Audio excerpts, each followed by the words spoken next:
Hello, my name is Kathy, and today I'll be discussing how to use homeopathic remedies on ailments, continuing with special concerns of women, starting with the letter B. But before I do this, I wanted to let you know that because I have a great many videos now on many different topics, I've decided to make several different video playlists so that it's easier to find the videos of greatest interest. So please check out my playlist page. Please refer to my How to Use Homeopathic Remedies video before using the material in this video. I'll be discussing how to use homeopathic remedies on specific ailments, but I've broken these ailments into categories for easier reference. I'll begin with ailments of the mind and emotions, then I'll move on to ailments of the brain and nervous system. Then I'll address issues with your skin, nails, hair, eyes, ears, nose, teeth, gums, lungs, respiration, heart, blood circulation. Then ailments of the muscles, bones, joints, esophagus, stomach, duodenum, small and large intestines, liver, gallbladder, pancreas, kidney, bladder.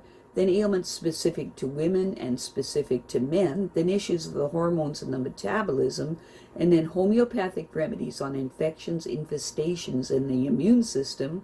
Then issues surrounding fertility, pregnancy, childbirth, and postnatal problems. Then homeopathic remedies that address special problems in infants, ailments and diseases in childhood, and special issues of adolescence. And finally, special issues of the elderly. Constitutional treatment involves treating the totality of the individual person. Everyone is a unique individual with a unique physiology that responds to substances differently. In homeopathy, it's recognized that people will react strongly to certain remedies, and as a result of this, they can be loosely placed into different categories, called constitutional types. Homeopaths talk of, for example, phosphoric types. These are people who react strongly to phosphorus, or arsenicum album types, those who react strongly to arsenicum album. The belief is that people of one type share similarities in terms of body shape, character, and personality, and the sorts of diseases from which they suffer. As an example, nature-mirror people tend to be pear-shaped, have a dark complexion, be fastidious and rigid in personality, and keep themselves to themselves. They also crave salt and suffer from constipation. As another example, lycopodium types tend to be tall, ganglion, of a stooped appearance, with an anxious expression and a craving for sweets and a propensity to produce intestinal gas. Now, of course, constitutional types have their limitations. In reality, each person is an individual, and so there are as many constitutional types as there are human beings. An account must be taken of the sum total of the person's inherent predispositions, past illnesses, diet, general reactions to the environment, intellectual and emotional features, and general attitude towards life. This is what it's meant by constitutional treatments. I'll be making detailed videos of the various constitutional types after I've completed the use of homeopathic remedies on ailments. The ideas, procedures, and suggestions in this video and all my homeopathic videos are not intended as a substitute for the medical advice of a trained health professional. Consult your physician before adopting the suggestions in this video. If you're pregnant, do not attempt these techniques without the approval of your physician. So, let us continue with learning how homeopathic treatments can help with special concerns of women, beginning with the letter B.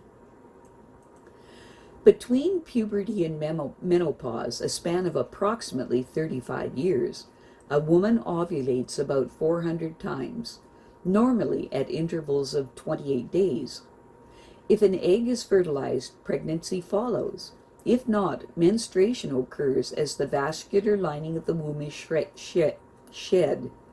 This cycle of fertility is maintained by 3 hormone-producing glands: the hypothalamus, pituitary, and ovaries.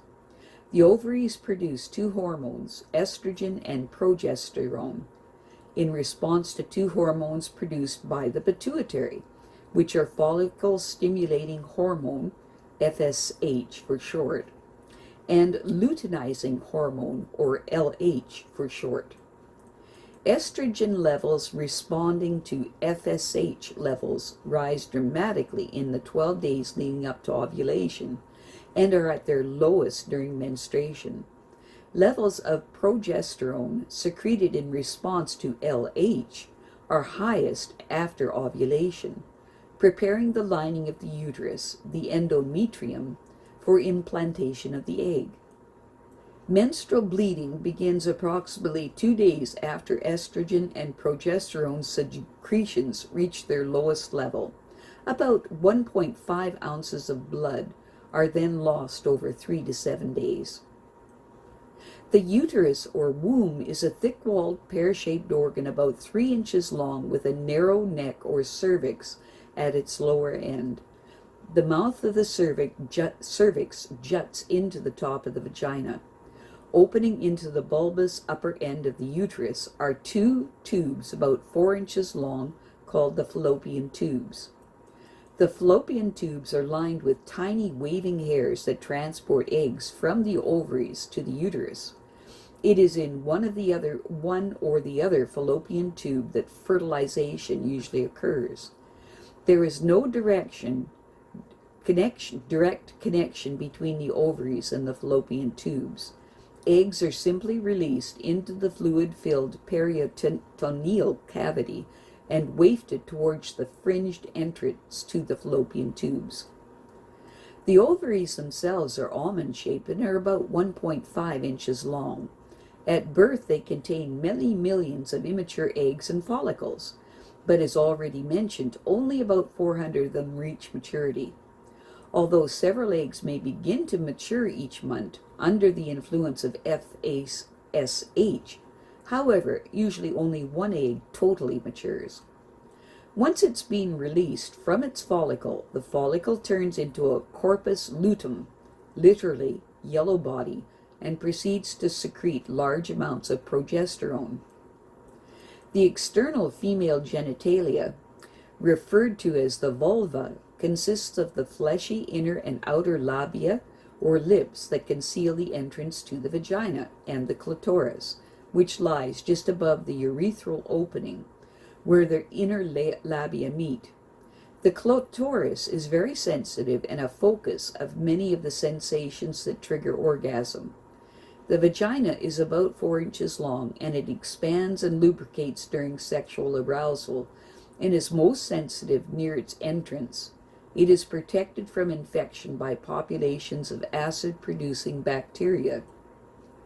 Breast development is one of the first signs of puberty in women. The breasts move with the pectoral muscles underneath, and their hang is greatly influenced by posture and the tone of the muscles that braces the shoulder back. Embedded in the fatty tissue of each breast are 15 to 20 clusters of milk-producing glands whose ducts converge on the nipple.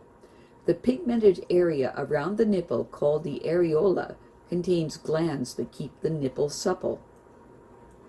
Breast problems. The best insurance against breast cancer and other problems is regular self-examination of the breasts.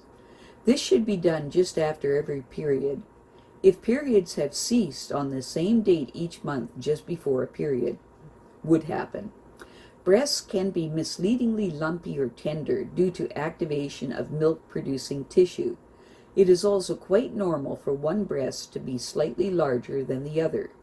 If you detect anything suspicious, see your doctor. Breast abscess or mastitis. Breast abscesses or mastitis are due to milk stasis in the breast glands postnatally. If breastfeeding, continue to do so unless symptoms are very severe. Symptoms of mastitis are red, painful swelling in the breast, some tenderness in the armpit glands, and possible mild fever. Homeopathic remedies below are recommended as the first resort. If they do not work, see your doctor. If antibiotics do not subdue the infection, the abscess may have to be drained. However, antibiotics are best avoided if you're breastfeeding. So tell your doctor you are breastfeeding if he or she proposes antibiotics for whatever reason. Specific remedy to be taken every hour for up to 10 doses. Abscess brewing with hardening of breast tissue and pain upon slightest movement. Bryonia, 6C. Symptoms as above, but the red streaks are on the affected breast. Use Belladonna, 6C. Pain very localized, the area extremely tender with irritability. Use Hepar Sulph, 6C. Armpit glands swollen, looking generally pale, feeling shivery. Use Phytolacca, 6C. Nipple cracked and discharging pus with general exhaustion. Use Silicea, 6C. Self-help. At first sign of pain, bathe the breast in hot water. Use gravity to help drain the affected area of milk by positioning the breast and baby so the abscess is uppermost. Apply calendula ointment to the nipple. I have a great many videos now on many different topics, so I've decided to make several different video playlists so that it's easy to find the videos of greatest interest. So please check out my playlist page. Well, that's it for now. To stay up to date with my latest videos, make sure to subscribe to this free YouTube channel by clicking the red subscribe button right below this video. Take care.